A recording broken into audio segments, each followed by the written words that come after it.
So hi, Katie here again. um,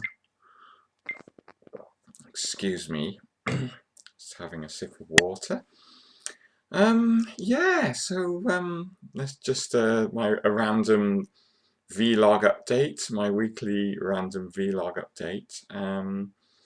This week has been kind of a bit of a up and down roller coaster emotionally, really.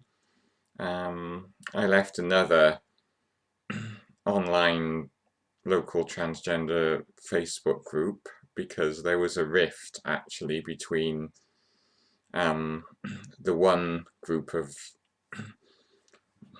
the one transgender group and the other transgender group that exists within like Cardiff, South Wales. So um, yeah, so I got really upset about a comment directed um, at the group that I attend meetups with, and I just felt like people there were being sort of unfairly categorized into like pigeonholed, as if we didn't matter. And it actually fed into a lot of things I'm feeling about myself as well, like like I feel my life is over sometimes, and that I don't belong in this world anymore, and that like everything is just, I'll never be happy, and I'll never, you know, I've always wanted a sense of belonging, and the group, since my mum passed away, I found a transgender group locally, which was the one that they were kind of slagging off um, the other day on Facebook, and that was a lifeline to me. I mean, I know these groups aren't perfect, like but it's I have a lot of respect for the the woman who started it.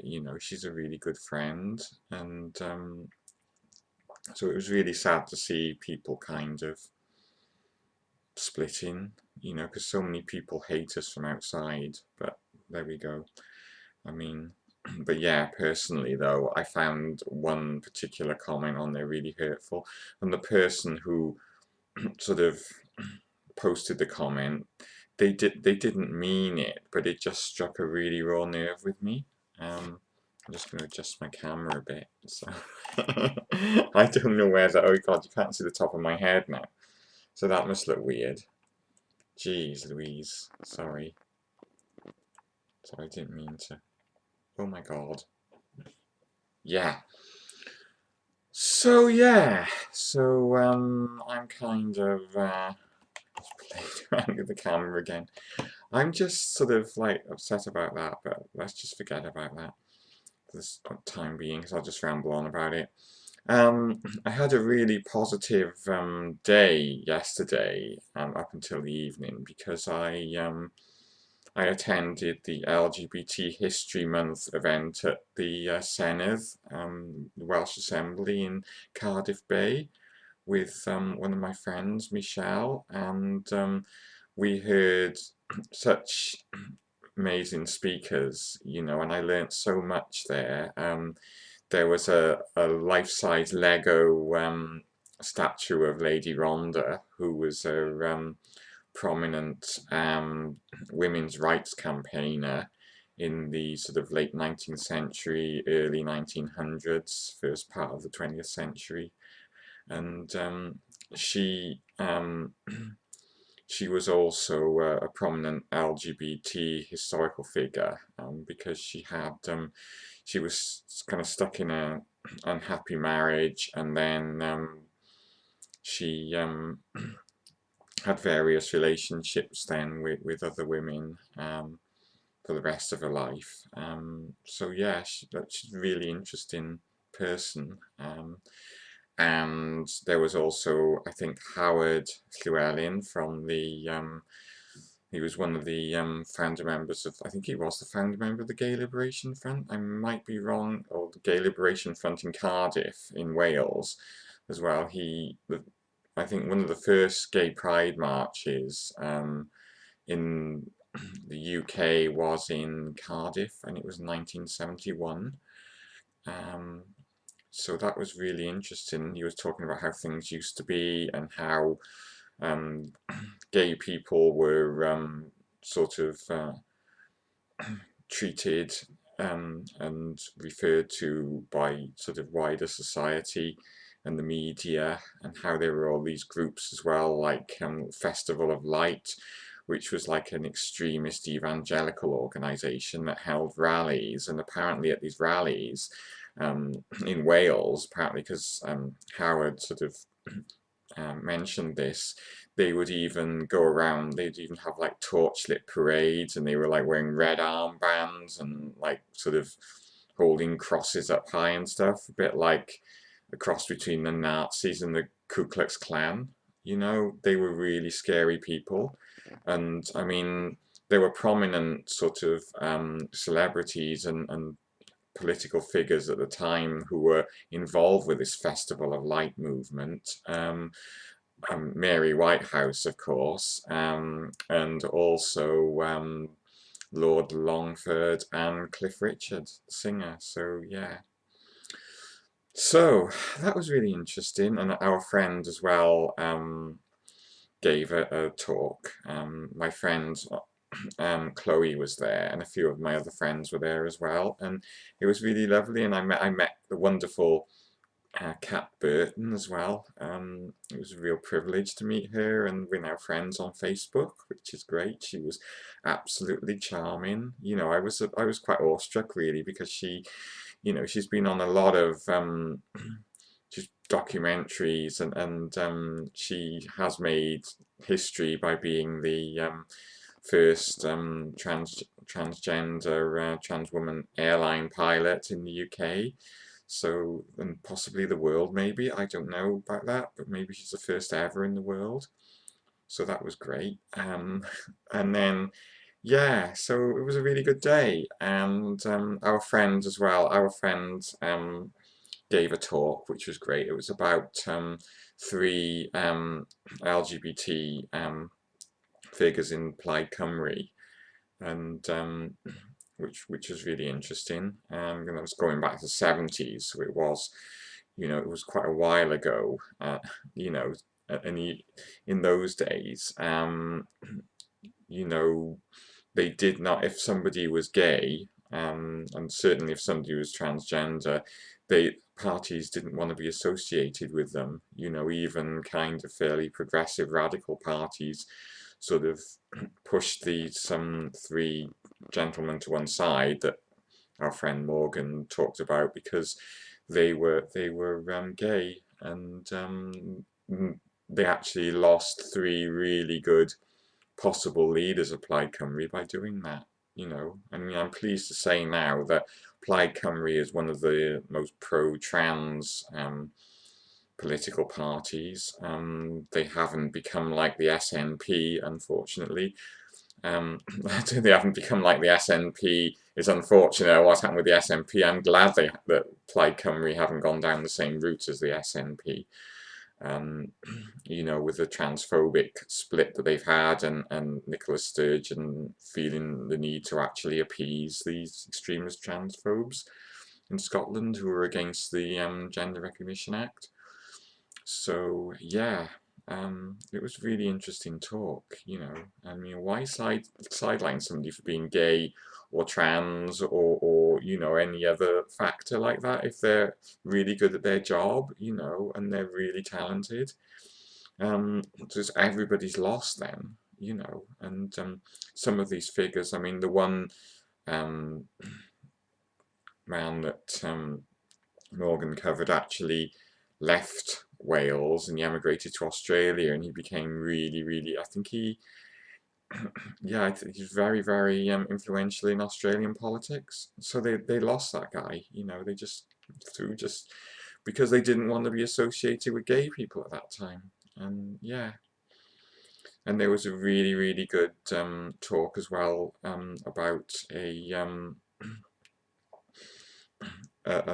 lesbian member of the one of the local councils. I can't remember which one, but it was really moving because they had some of her former colleagues in the front row, and the one lady who worked with because this woman's passed away now. I think she'd been dead for like a decade or something like that, you know, but she was so fondly remembered by people, and she made so many kind of positive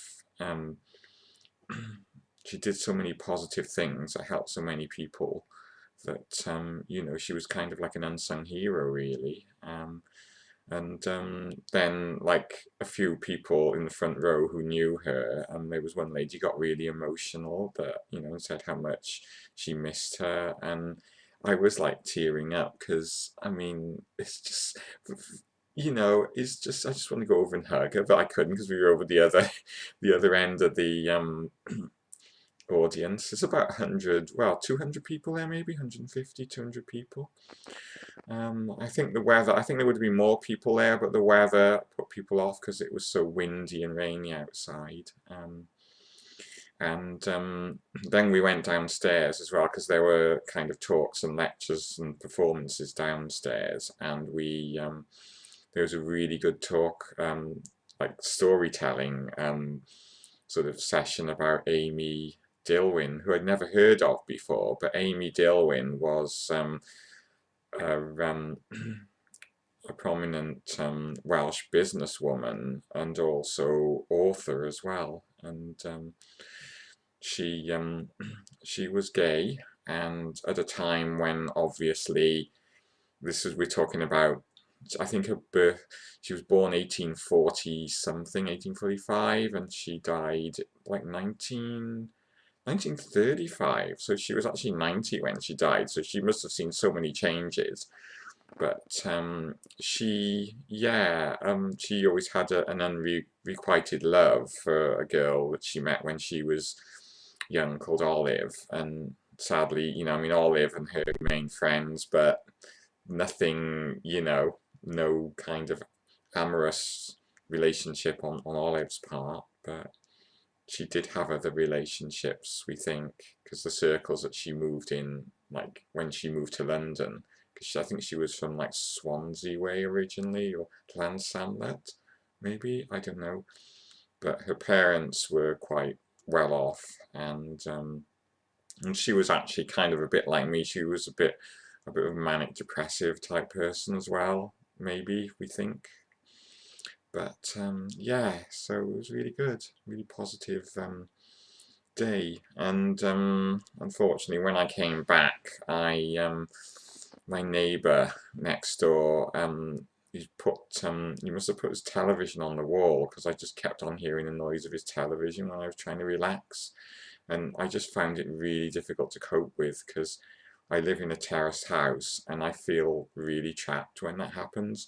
And we had neighbours before who had surround sound, and it went on for like 10 years this, and I never plucked up the courage to ask them to, you know, maybe move the television away from the wall.